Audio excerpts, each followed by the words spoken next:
आज की। अब जैसे सूत जी आए, वो 88,000 ऋषि जो थे, बड़ी बड़ी लंबी लंबी उम्र वाले ऋषि महात्मा थे, वो खड़े हो गए अपने आसन से और खड़े होकर सूत जी को प्रणाम करने लगे। सूत जी कहते हैं, हे ऋषियों महात्माओं, मैं 16 साल का बालक हूं और आप बड़ी बड़ी लंबी लंबी उम्र वाले हो, मुझ 16 साल के बालक को प्रणाम क्यों कर रहे हो? सोनकाद ऋषि कहते हैं, सूत जी, धन वृद्धा बल वृद्धाश्च आयु वृद्धास्तथैव च ते सर्वेपि ज्ञान वृद्धाश्च किंकिरा शिष्य किंकिरा। सूत जी महाराज, हो सकता है कोई धन में बड़ा हुए, किसी के पास लाख 50 लाख करोड़ 2 करोड़ 10 करोड़ अरब खरब पैसा हो सकता है, लेकिन पैसे से व्यक्ति बड़ा नहीं हो सकता।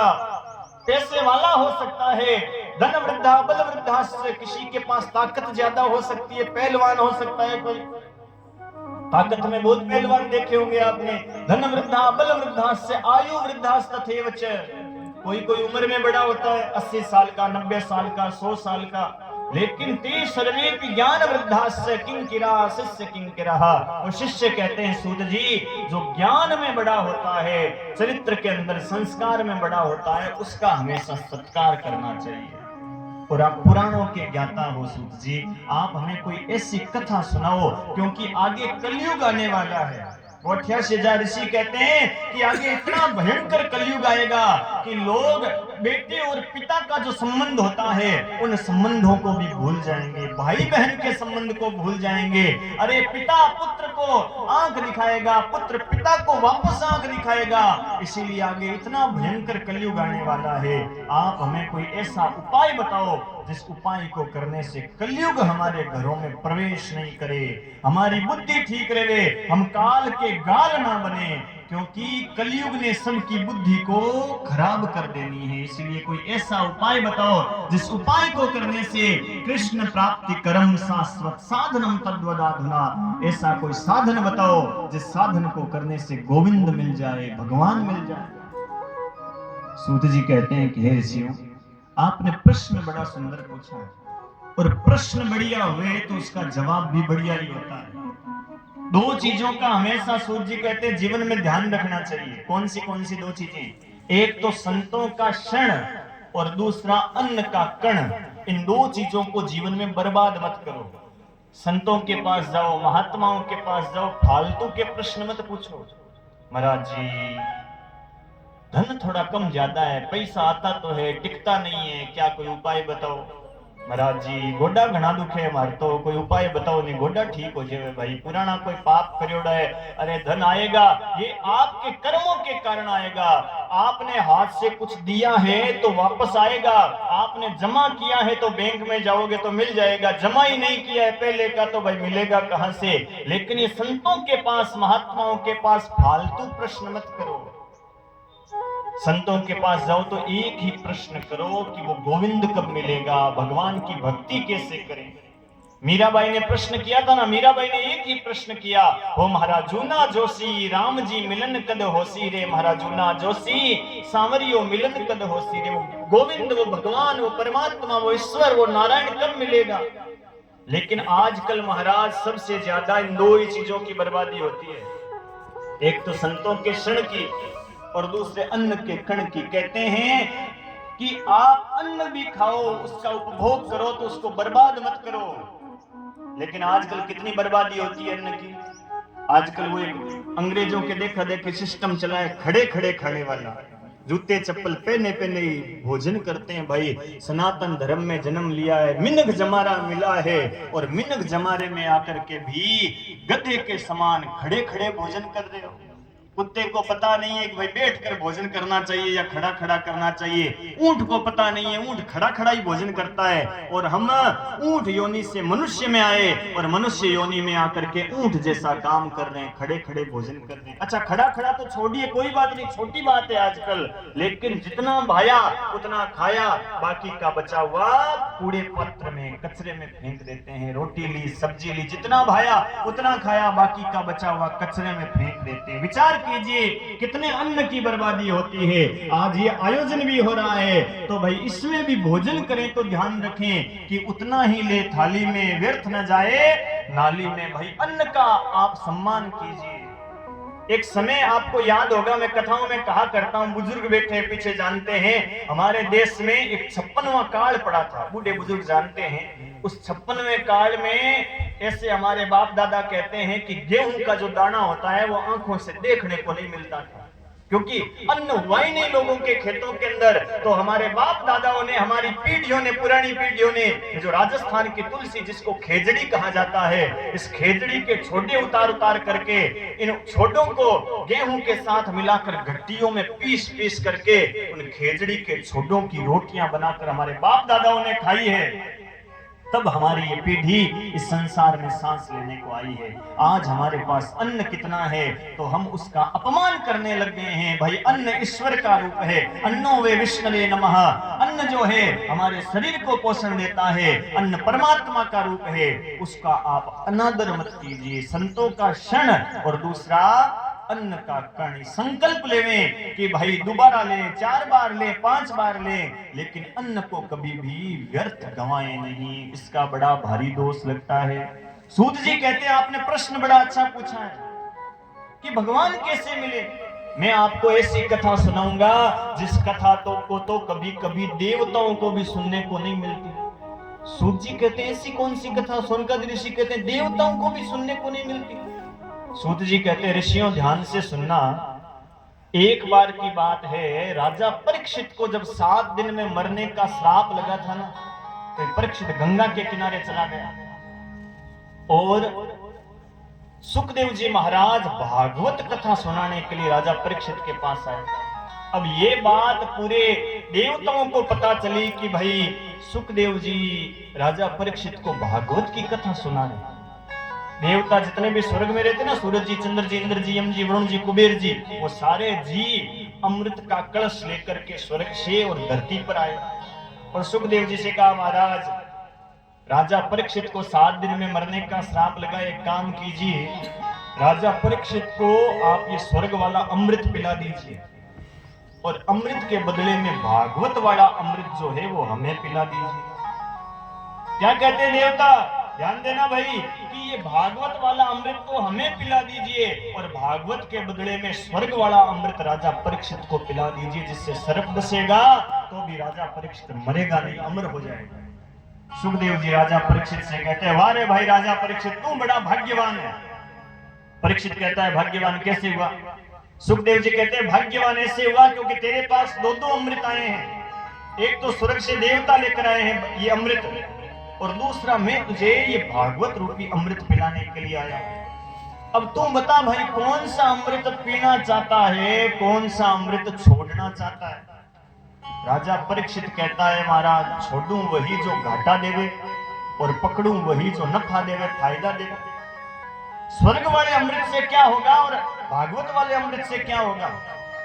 सुखदेव जी कहते हैं, परीक्षित स्वर्ग वाला अमृत पिएगा ना तो तू अमर हो जाएगा, सर्प डसेगा तो भी तू मरेगा नहीं, लेकिन तू विषयानंद में फंस जाएगा, पाप तेरा कटेगा नहीं, पुण्य तेरा बढ़ेगा नहीं और 84 के चक्कर में फंस करके केवल विषयों के अंदर आसक्त रह जाएगा। मरेगा तो नहीं, अमर तो हो जाएगा। लेकिन ये भागवत वाला अमृत पिएगा ना, मरना तो पड़ेगा लेकिन पाप तेरा कट जाएगा, पुण्य तेरा बढ़ जाएगा और संसार के 84 के चक्कर से छूट करके विषयानंद से निकल करके परमानंद को प्राप्त कर लेगा। अब तू बता, कौन सा पीना चाहता है और कौन सा छोड़ना चाहता है? आप लोहा वाले प्रजापति परिवार के इतने लोग बैठे हो, आप मन में विचार करोगे, महाराज दोनों ही पी ले तो क्या हर्ज है? भागवत वाला ही पी ले और स्वर्ग वाला ही पी ले, दोनों पी सकते हो क्या? दोनों पी नहीं सकते। एक म्यान में 2 तलवार आ नहीं सकती। यदि एक म्यान में 2 तलवार डालेंगे, या तो तलवार टूट जाएगी या तो म्यान फट जाएगी। एक को पकड़ने के लिए दूसरे को छोड़ना पड़ेगा। आप सोचोगे भाई कूलर एसी के आगे बैठकर ठंडी ठंडी हवा भी ले लें, नींद भी ले लें और भागवत की कथा भी सुन ले तो दोनों काम होगा क्या? या तो नींद आएगी या फिर कथा सुनाई देगी। लेकिन एक को छोड़ना और दूसरे को पकड़ना, उससे पहले विचार करना कि छोड़ो वही जो घाटा देवे और पकड़ो वही जो फायदा देवे। घर में रहने से क्या मिलेगा और 7 दिन भूले भटके कथा में आने से क्या मिलेगा? अरे भाई 7 दिन यदि भूले भटके कथा में आ गए तो कथा में तो भगवान का नाम हरि हरि हरि हरि का नाम सुनने को मिलेगा। और हमेशा के जैसे घर में बैठे रहे, घर में तो महाराज हमेशा के जैसे होय हाय हाय हाय हाय सुनने को मिलेगी। आप सब बुद्धिमान बैठे हो, एक को छोड़ना हुए दूसरे को पकड़ना हुए तो बताओ भाई किसको छोड़ोगे? हाय हाय को छोड़ोगे या हरि हरि को छोड़ोगे? बोलो भाई किसको छोड़ोगे? हरि को छोड़ोगे क्या कोई है? हरि को छोड़ोगे? जिस दिन ये समझ में आ गया हमें होय हाय छोड़नी है भाई, 7 दिन तो कम से कम परमात्मा के नाम के लिए हरि का स्मरण करना है। ये होय हाय तो भाई पूरे जीवन लगी रहने वाली है, खत्म नहीं होने वाली है। चाहे धन आ जाए तो ये होय हाय लगी रहेगी, चाहे कितना ही बड़ा आदमी बन जाए ये होय हाय संसार की खत्म नहीं होगी। लेकिन जिसने सब छोड़ करके एक बार हरि की शरण ले ली है, परमात्मा का जीवन के अंदर अपनापन करा लिया है, महाराज उसके जीवन की होय हाय खत्म हो जाए। ये कथा क्या है? कथा कहते हैं जो जीवन की व्यथा को मिटा देवे उसका नाम है कथा। जीवन की व्यथा को मिटा देवे, वैकुंठ को प्राप्त कराने वाली ये कथा है। वैकुंठ किसको कहते हैं? वैकुंठ का अर्थ क्या होता है? वैकुंठ का अर्थ होता है वैकुंठ, जो घर की कुंठा को मिटा देवे उसका नाम है वैकुंठ। देरानी की जेठानी के प्रति कुंठा है, जेठानी की देरानी के प्रति कुंठा है। अरे भाई बेटे की बाप के प्रति कुंठा है, बाप की बेटे के प्रति कुंठा है, बीननी की सासू के प्रति कुंठा है, घरों में कोई सासू की बीननी के प्रति कुंठा है। तो इस भागवत में आकर के उस कुंठा को मिटा देना और महाराज घर को वैकुंठ बना देना, यही वैकुंठ की सिद्धि है। जान देना कोई ऐसे चढ़ने वाली पेड़ी नहीं लगेगी वैकुंठ जाने के लिए, जो घर की कुंठा को मिटा देवे और वैकुंठ पहुंचा देवे, घर को ही वैकुंठ बना दे। ये है भागवत की कथा 18,000 श्लोकों की। सुखदेव जी कहते हैं बता भाई कौन सा अमृत पीना चाहता है? परीक्षित कहता है मुझे भागवत वाला अमृत ही सुना दीजिए, मुझे स्वर्ग वाला अमृत नहीं चाहिए। देवताओं को भगा दिया, देवता दौड़े दौड़े ब्रह्मा जी के पास गए। ब्रह्मा जी इस भागवत में ऐसा क्या है जो राजा परीक्षित ने स्वर्ग के अमृत को ठोकर मार दी? ब्रह्मा जी कहते हैं भाई ये तो 7वें दिन पता चलेगा जब राजा परीक्षित ये कथा सुनेगा।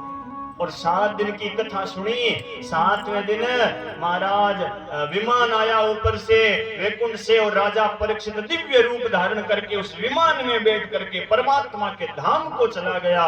ब्रह्मा जी ने एक तराजू मंगाई, एक ताकड़ी मंगाई हो तोलने के लिए। ताकड़ी के 2 पलड़े होते हैं, एक पलड़े पर तो इस भागवत की पोथी को रखा और दूसरे पलड़े पर संसार के सारे सत्कर्मों को, पुण्यों को, धर्मों को, उपार्जनों को रखा। और जैसे ही तोला गया तो महाराज वो भागवत वाला जो पलड़ा था वो जमीन पर टिक गया। और जमीन पर वही पलड़ा टिकता है जिसके अंदर वजन ज्यादा होता है। ब्रह्मा जी ने कह दिया अरे भाई ये भागवत कोई पोथी नहीं है, कोई किताब नहीं है, साक्षात भगवान कृष्ण का स्वरूप है। प्रत्यक्षम कृष्ण एव ही, इसके शब्द शब्द के अंदर, श्लोक श्लोक के अंदर, कण कण के अंदर कृष्ण का स्वरूप है। ये पूरी भागवत भगवान का प्रतिरूप है। लेकिन सूत जी महाराज कहते हैं कृष्ण, एक वो सुदामा नाम का गरीब ब्राह्मण था, 3 मुट्ठी 4 मुट्ठी चावल लेकर आपके पास आया था और 4 मुट्ठी चावल के बदले में आपने सुदामा को महलों का राजा बना दिया था। अरे वो गजराज हाथी पानी में डूबने वाला था। भागवत में कथा आती है गजेंद्र मोक्ष की, तिल भर सूंड रही जल बाहर तब गजराज पुकारियो। इतनी सी सूंड बाहर थी उस हाथी की और उसने गो कहा, विंद तो कहा ही नहीं। गोविंद नाम लेने से पहले भगवान उस हाथी के पास आ गए थे। अरे एक सबरी नाम की भक्तन थी आपकी, उसके घर जाकर के जूठे बेर उस सबरी के हाथों के आपने खा गए। अरे हाथी डूबने वाला था, उसकी रक्षा करी। एक छोटा सा भगत जिसका नाम था प्रहलाद, उसने अपने पिता से कहा पिताजी मेरा भगवान इस खंबे में रहता है। उस बच्चे की बात रखने के लिए आप खंबे को फाड़कर खंबे से निकल गए थे। मैं भी उन सब भक्तों के भरोसे रह गई। आज मेरे में दुख बड़ा पड़ा है प्रभु, आज मेरा दुख दूर करो। दुख का नाम लेते ही भगवान कृष्ण अपने पेट पर हाथ फेर कर कहते हैं द्रौपदी बहन, दुख की बात तो तुम बाद में बताना, पहले तो पेट में बड़ी जोर की भूख लगी है, तू भोजन की व्यवस्था कर। तो द्रौपदी कहती है लियो लियो काल में इदक में शोर आई गयो। दुर्वासा ऋषि को जिमाने के लिए तो आपको याद किया है और भगवान कहते हैं द्रौपदी बड़ी जोर की भूख लगी है, भोजन करा दो। मैं कहां से भोजन कराऊं, भोजन के लिए तो आपको बुलाया है। अरे भगवान, ब्राह्मण आए हैं घर में, 10,000 ब्राह्मण आए हैं घर में, छटांक अन्न नहीं है, भोजन कैसे कराऊं। भगवान कहते चिंता क्यों करती है, तेरे पास वो बटलोई है ना, बटलोई ला। तो द्रौपदी कहती है बटलोई से कुछ निकलता ना तो अब तक ब्राह्मणों को भोजन जिमा कर तिलक निकाल कर दक्षिणा देकर के विदाई दे देती। आपको याद ही नहीं करती, दुख में ही तो आप याद आते हो और वास्तव में भगवान दुख में ही याद आते हैं। द्रौपदी कहती है मैंने चलू कर लिया है, बटलोई से कुछ नहीं निकलेगा। भगवान कहते हैं द्रौपदी वो बटलोई ला तो सही।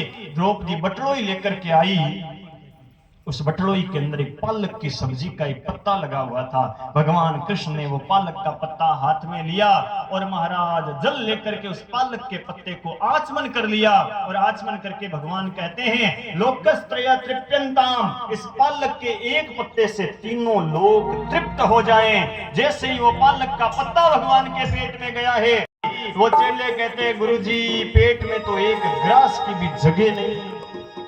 दुर्वासा ऋषि कहते हैं आपका पेट भर गया और मुझे अजीर्ण और हो गई है, अपच और हो गई है, पता नहीं पेट कैसे भर गया। और इधर युधिष्ठिर ने भोजन बना लिया, अब अन्न का अपमान होगा, थाली पर बैठेंगे, भोजन करना पड़ेगा, पेट में जगह नहीं है, काम करो भागो यहाँ से बिना भोजन की। अब महाराज दुर्वासा ऋषि और 10,000 शिष्य वहां से भागने लगे। युधिष्ठिर कहता है अरे भीम जा जा, घर आया हुआ ब्राह्मण भूखा जा रहा है, जा बुला करके ला। भीम कहता है भैया भागे तो ही बढ़िया है, भोजन कराओगे कहां से, घर में अन्न है नहीं। युधिष्ठिर कहता नहीं नहीं जा बुला करके ला। भीम कहता है अरे दुर्वासा ऋषि रुक जाइए, दुर्वासा ऋषि रुक जाइए, दुर्वासा ऋषि रुक जाइए। दुर्वासा ऋषि भीम से कहते हैं भीम एक बात बताओ, तेरे घर कहीं भगवान कृष्ण तो नहीं आए हुए। दुर्वासा ऋषि से भीम कहता है भगवान कृष्ण तो जरूर आए, मैंने उनका पीला पीला पीतांबर जरूर देखा था। दुर्वासा ऋषि हाथ जोड़कर कहते हैं जा भीम, मेरी तरफ से इस दुर्वासा ऋषि की तरफ से भगवान कृष्ण को गोविंद को बोल देना कि भगवान आपके उस पालक के पत्ते से तीनों लोगों के साथ साथ ये ब्राह्मण दुर्वासा ऋषि और उसके 10,000 शिष्य भी तृप्त हो गए हैं, अब भोजन की आवश्यकता नहीं है। और यही कथा नारद जी महाराज भक्ति को सुना रहे हैं। भक्ति तेरा दुख तो कुछ है ही नहीं, कहीं बेचारी उस द्रौपदी के दुख को देख कितना दुख आया, लेकिन उसने हाय हाय नहीं किया, हरि का नाम लिया। और तू भी हरि का नाम ले। वहां पर भगवान नारद जी बैठ करके भक्ति के साथ भगवान का नाम संकीर्तन करते हैं। आइए हम सब भी मिलकर के भक्ति के साथ नारद जी के साथ भगवान का नाम संकीर्तन करें। और भगवान के नाम ने उस भक्ति का दुख दूर किया था, वही परमात्मा हम सबका भी दुख दूर करे। आइए बड़े भाव के साथ भगवान का नाम लेते हुए आगे कथा में जय जय राधा रमण हरि बोल, जय जय राधा रमण हरि बोल, जय जय राधा रमण हरि बोल, जय जय राधा रमण हरि बोल, जय जय राधा रमण हरि बोल, जय जय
भागवत महापुराण की। जय हो। नारद जी महाराज ने गीता पाठेर मुहुर मुहुर बार बार गीता का पाठ किया, भगवान का नाम लिया, लेकिन जब तक नाम लिया ज्ञान और वैराग्य जो बेहोश पड़े थे वो एक बार तो खड़े हो गए, लेकिन भगवान का नाम बंद होते ही ज्ञान वैराग्य वापस बेहोश होकर जमीन पर गिर गए। तभी वहां पर एक आकाशवाणी हुई। आकाशवाणी ने कहा, नारद जी भक्ति का दुख दूर करना चाहते हो, ज्ञान और वैराग्य जो बूढ़े हो गए हैं इनको जवान करना चाहते हो, तो सत्कर्म करो, सत्कर्म करो, सत्कर्म करो। सत्कर्म सूचको नूनम भक्ति ज्ञान विराग नव। प्रश्न का ध्यान रखना, प्रश्न भूल मत जाना। प्रश्न क्या चल रहा है कि नारद जी महाराज 7 दिन तक एक जगह क्यों बैठे? और नारद कौन है भाई? कथा को काया पर घटाते रहना। नारद है हमारी अंतरात्मा में जो मन है। हाँ लाल जी, मन को बिठा लेना भाई, मन बैठ जाएगा तो ही कल्याण होगा, शरीर को मत बिठाना खाली। मन ही नारद है। और महाराज यही नारद जी कहते हैं, नारद जी से सनत कुमार कहते हैं आपका चेहरा उदास क्यों है? तो नारद जी कहते हैं, सनत कुमार हो, ये सत्कर्म क्या है? मैंने गीता का पाठ कर दिया, वेद और वेदांत का पाठ कर दिया, फिर भी ज्ञान वैराग्य खड़े नहीं। अब कौन सा सत्कर्म बाकी बचा है जो मैं करूं और ज्ञान वैराग्य ठीक हो जाए, भक्ति का दुख दूर हो जाए? तो महाराज सनत कुमार कहते हैं, नारद जी एक काम करो, भक्ति का दुख दूर करना चाहते हो तो आप भागवत महापुराण की कथा करो। भागवत वो सत्कर्म है जिसके द्वारा भागवत जहां पर होती है वहां भक्ति जागृत हो जाती है, ज्ञान वैराग्य खड़े हो जाते हैं, क्योंकि भागवत में ज्ञान वैराग्य और भक्ति तीनों की कथा है। राम कथा आप सुनोगे, राम कथा जीवन को सुधारती है और भागवत की कथा मृत्यु को भी सुधार देती है। राम कथा सुनकर के ये सीखो कि संसार में जीना कैसे चाहिए, और भागवत की कथा सुनो तो ये सीखो कि अरे भाई जीना तो पड़ेगा ही, जन्म लिया है, जन्म लियो उसको जीना तो पड़ेगा, लेकिन मरना कैसे चाहिए? मरना सबको पड़ेगा, पर मरने से पहले क्या करना चाहिए ये हमें भागवत की कथा सिखाती है, मृत्यु को सुधार देती है ये भागवत की कथा। अरे आपका बचपन बिगड़ गया, कोई बात नहीं, बिगड़ गया सो बिगड़ गया, कोई गलत संगत में बिगड़ गया, अरे जवानी भी बिगड़ गई ना तो भी ज्यादा कोई मुसीबत की बात नहीं हुई है। ये जीवन, एक जीवन आपका खराब होगा। अरे भाई बुढ़ापा भी नहीं सुधराना तो थोड़ा दुख जरूर पाना पड़ेगा, लेकिन जिसकी मौत बिगड़ गई ना उसको तो फिर 84 में भटकना पड़ेगा। पुनरपि जन्मम पुनरपि मरणम पुनरपि जननी जठरे शयनम यह संसारे खलु दुस्तारे कृपया पाहि पाहि मुरारे भज गोविंदम गोविंदम भज मूढ़मते। यदि मौत बिगड़ गई ना तो मां के पेट में आना, जन्म लेना, मर जाना, फिर मां के पेट में आना, फिर जन्म लेना, फिर मर जाना, 84 का चक्कर मिटने वाला नहीं है। सत्कर्म भागवत की कथा है। नारद जी कहते हैं मैंने वेद वेदांत सुना दिया, बोले भागवत वेद का पका हुआ फल है श्रीमद् भागवत, इस भागवत की कथा करो, भक्ति को बुलाओ। तो नारद जी कहते हैं कि भाई स्थान कौन सा हुए जहां पर मैं भागवत की कथा कराऊं? तो महाराज सनत कुमार कहते हैं कि तट आनंद नाम को, गंगा के किनारे हरिद्वार के अंदर एक आनंद नाम का तट है, वहां पर बैठ करके आप ये भागवत की कथा कराओ। देखो स्थान पवित्र होवे, स्थान का बड़ा प्रभाव पड़ता है, आसन का भी बड़ा प्रभाव पड़ता है। ध्यान देना, जिस आसन पर बैठकर आप रोज पूजा पाठ करते हो ना उस आसन का बड़ा प्रभाव पड़ेगा। कई लोग कथाओं में आते हैं तो आसन अपने घर से साथ लेकर आते हैं, कितना भी बढ़िया सोफा लगा हुआ हो, लेकिन महाराज सोफे का प्रभाव अलग पड़ेगा, दरी का प्रभाव, जमीन का प्रभाव अलग पड़ेगा और आसन का प्रभाव अलग पड़ता है। क्यों? क्योंकि उस पर बैठकर हमने साधना करी है, माला फेरी है, भगवान का नाम लिया है ना, उस आसन का प्रभाव पड़ेगा। स्थान कौन से पर कथा कराएं? तो गंगा का किनारा बता दिया।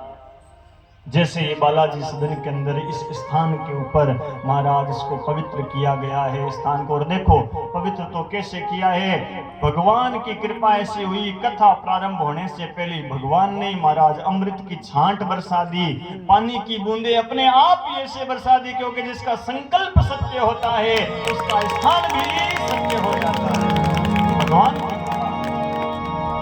अब महाराज वहां भक्ति ज्ञान और वैराग्य को बुलाओ। अब नारद जी महाराज ने भक्ति ज्ञान और वैराग्य को निमंत्रण दिया है। भक्ति आकर के बैठ गई, ज्ञान आकर के बैठ गया, वैराग्य बैठ गया। कथा प्रारंभ होने लगी। नारद जी महाराज ने 108 जजमानों को बुलाया और जजमानों को जोड़े सहित बिठा करके ये भागवत का शुभारंभ करवाया। कथा प्रारंभ हो गई। लेकिन महाराज कथा प्रारंभ होते ही नारद जी हाथ जोड़कर कहते हैं सनत कुमारों से, हे सनत कुमारों, मैं कथा में संशय नहीं करता। देखो, भागवत की कथा में संशय मत करना। आपके मन में कोई प्रश्न आ जावे ना, तो उस प्रश्न को या तो कोई डायरी के अंदर लिख करके रख लो, बाद में याद ना रहे तो पूछने के लिए उसको लिख करके रख लो, या फिर उसको याद रखो, कथा पूरी होने के बाद उस प्रश्न को पूछो। इसमें कोई समस्या नहीं है भाई। जरूरी नहीं है मैं आपको सारी बातें समझा सकूं, क्योंकि संसार में पूर्ण कोई नहीं है, पूर्ण केवल एक परमात्मा है। इसीलिए उस प्रश्न को मन में रखो, डायरी में लिख करके रखो, बाद में समय मिले तो पूछो, प्रयास करो, लेकिन संशय मत करो। संशयात्मा विनश्यति ही, संशय करने से विनाश की ओर जाना पड़ता है। श्रद्धा होनी चाहिए इस भागवत के अंदर। और नारद जी महाराज कहते हैं मैं संशय नहीं करता, लेकिन मेरे मन में एक प्रश्न है।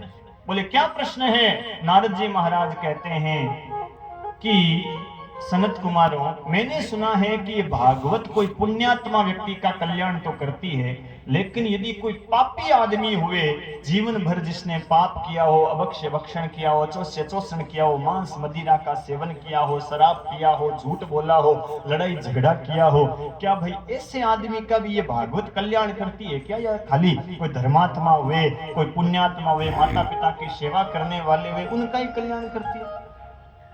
कोई पापी का भी कल्याण करती है क्या? नारद जी महाराज से सनत कुमार कहते हैं आपका प्रश्न बड़ा अच्छा है। भागवत में लिखा हुआ है कि ये मानवा पाप कृतस्तु सर्वदा सदा दुराचार रता विमार्गगा क्रोधाग्नि दग्धा कुटिलास्य कामिन सप्ताह यज्ञेन कलो पुनन्तिते।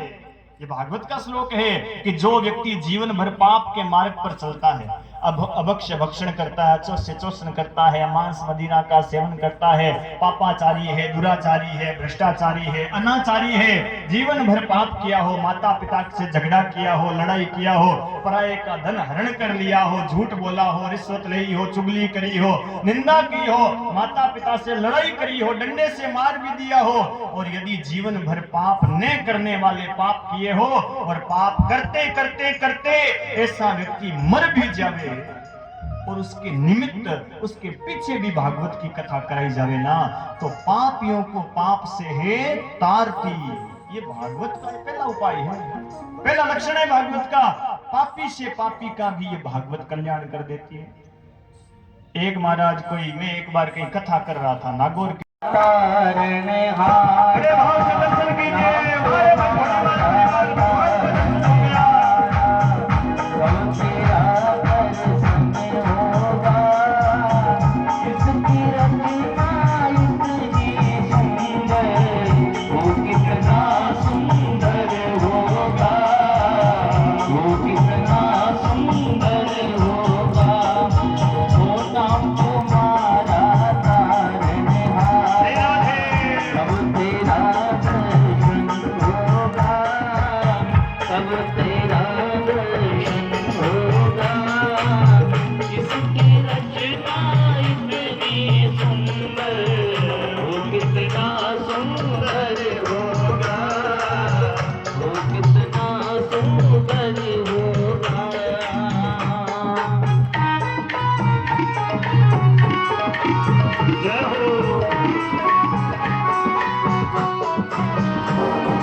ही पा जाते हैं, वो अपने कष्ट में होगा वो कितना सुंदर होगा। नाम तुम्हारा तारनहारा, नाम तुम्हारा तारनहारा, नाम तुम्हारा तारनहारा।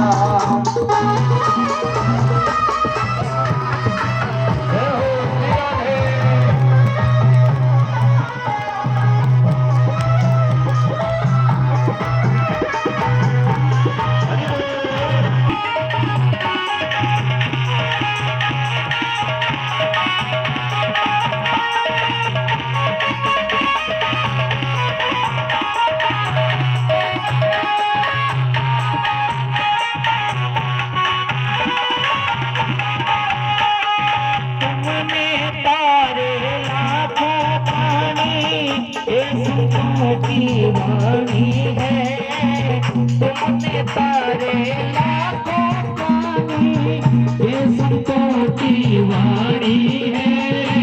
तेरी छवि पे मेरे मोहन, ये दुनिया दीवानी है। वो तेरी छवि पे मेरे विष्णु, ये दुनिया दीवानी है। वो भव से तेरी पूजा करावा, भव से तेरी पूजा करावा। जीवन में मंगल होगा, जीवन में मंगल होगा। वो जिसकी रचना इतनी सुंदर, वो कितना सुंदर होगा, वो कितना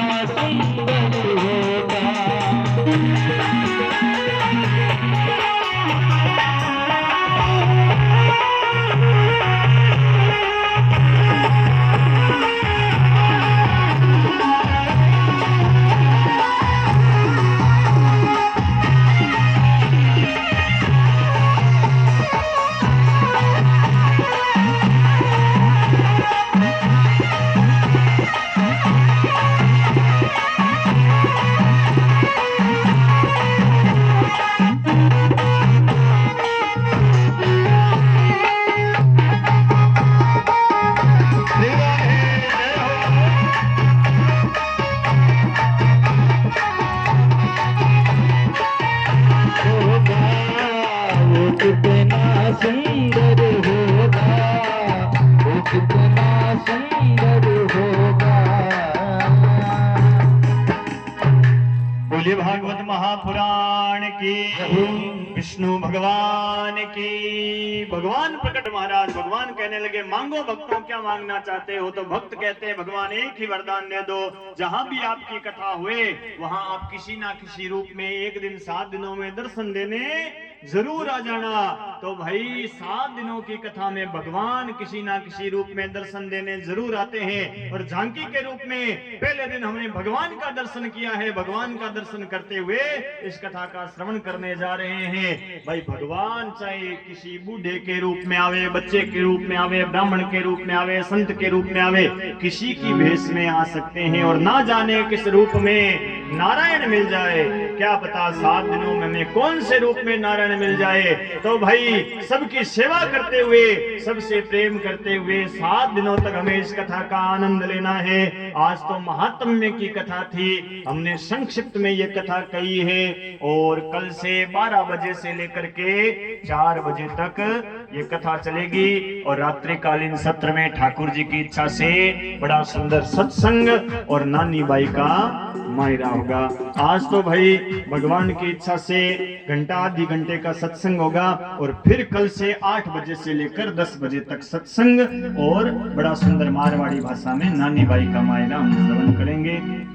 सबको कथा में आना है। 7 दिन तक इस भागवत की परिक्रमा लगानी चाहिए। भगवान का नाम लेते हुए रोज 7 परिक्रमा लगाओ, अंतिम दिन 108 परिक्रमा लगाओ। यम यम चिंतयते कामम तम तम प्राप्नोति निश्चितम। मन में जो जो कामना होगी वो कामना हमारी पूरी हो जाएगी। लेकिन छोटी मोटी कामना मत रखना। ये मत कहना महाराज गोडा घना दुखे, भागवत री कृपा गोडा ठीक हो जाएगी। अरे भाई गोडा तो भाई बुढ़ापे में दुखी तो दुखी, लेकिन येन केन प्रकार नारायण भागवत की शरणागति ले लेंगे तो भगवान हमारी कामनाओं को पूरा जरूर करेंगे। कल सभी को, अभी आरती का समय हो गया है, 12 बजे से 4 बजे कथा का समय है, 10 मिनट इधर उधर। तेरी आरती कन्हैया तेरी आरती श्यामा तेरी आरती बनवारी तेरी आरती पूरा करी वार करेगा करे जोड़ के सारा परिवार करेगा करे जोड़ के। हाँ, थोड़ी आरती जल्दी जल्दी करते जाइए, मौसम खराब है बड़ा। ओ श्यामा तेरी आरती बनवारी तेरी आरती सारा परिवार करेगा करे जोड़ के। हाँ, पूरा परिवार करेगा करे जोड़ के। सिर पे सोना मुकुट विराजे, सिर पे सोना मुकुट विराजे, जपी माला साजे, जपी माला साजे, और फूल के हार करेंगे कर जोड़ के।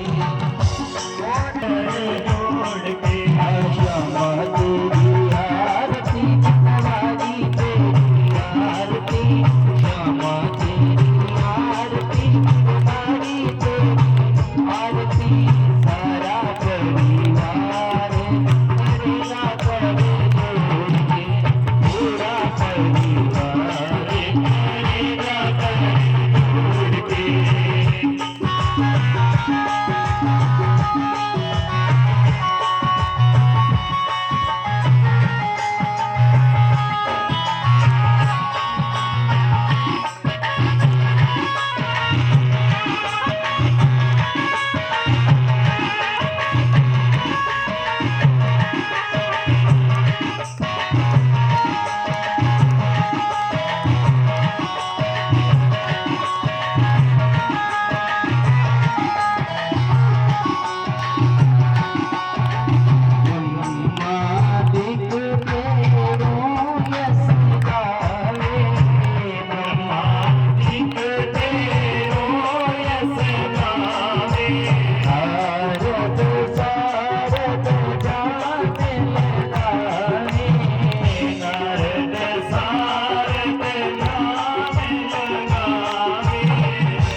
श्यामा तेरी आरती बनवारी तेरी आरती पूरा परिवार करेगा करे जोड़ के।